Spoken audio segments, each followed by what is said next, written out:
नमस्कार, मी अक्षता. आपण पाहत आहात मुंबई आउटलुक.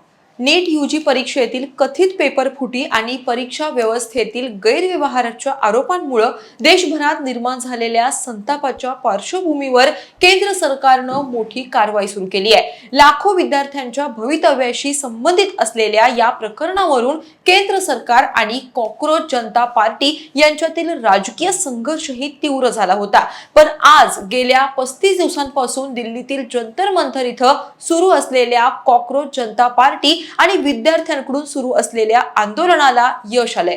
केंद्रीय शिक्षण मंत्री धर्मेंद्र प्रधान यांनी आपल्या पदाचा अखेर राजीनामा दिलाय. याच पार्श्वभूमीवर एनटीएनं तब्बल 47 अधिकाऱ्यांना सेवेतून बडतर्फ केलंय. बडतर्फ करण्यात आलेल्या काही अधिकाऱ्यांविरोधात फौजदारी गुन्हे दाखल करण्याचीही तयारी सुरू असल्याचं सांगितलं जात आहे. एनटीएच्या कार्यपद्धतीवर सातत्यानं प्रश्न उपस्थित होत असताना ही कारवाई अत्यंत महत्त्वाची मानली जाते. परीक्षा प्रक्रियेत पारदर्शकता, सुरक्षितता आणि जबाबदारी निश्चित करण्याच्या उद्देशानं एनटीए मध्ये मोठ्या प्रमाणावर फेरबदल केले जाणार असल्याची माहितीही समोर आली आहे. सूत्रांनुसार येत्या काळात एनटीएची प्रशासकीय रचना, अधिकाऱ्यांच्या जबाबदाऱ्या आणि अंतर्गत व्यवस्थापन यामध्ये मोठे बदल केले जाण्याची शक्यता आहे. परीक्षा प्रक्रियेत बाह्य संस्थांवर असलेले अवलंबित्व कमी करण्यासाठी आउटसोर्सिंग व्यवस्थेत बदल करण्याचा निर्णय घेतला जाऊ शकतो. त्याचबरोबर तंत्रज्ञानाचा अधिक प्रभावी वापर करून प्रश्नपत्रिका सुरक्षित ठेवण्याची आणि पेपर फुटीची शक्यता कमी करण्याची नवी यंत्रणा उभारण्याची तयारी सुरू आहे. नीट पेपर फुटी प्रकरणामुळे देशातील स्पर्धा परीक्षांच्या विश्वासार्हतेचा गंभीर प्रश्न उपस्थित झालाय.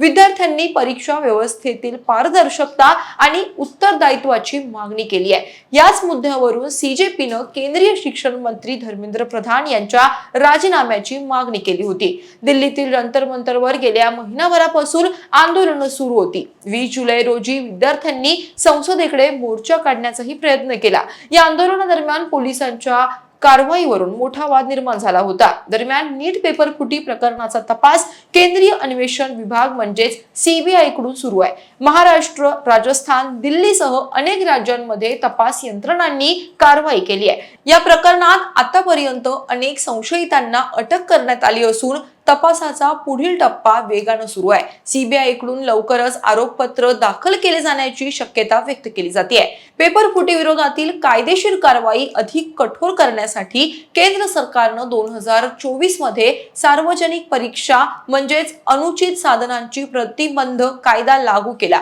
या कायद्यानुसार प्रश्नपत्रिका लीक करणं, गैरप्रकारांना मदत करणं, चुकीच्या पद्धतीनं OMR शीट मिळवणं, परीक्षेतील फसवणुकीला प्रोत्साहन देणं, परीक्षेशी संबंधित बनावट वेबसाईट तयार करणं किंवा परीक्षकांना धमकावणं यासारख्या कृत्यांना गुन्ह्याच्या कक्षेत आणण्यात आले.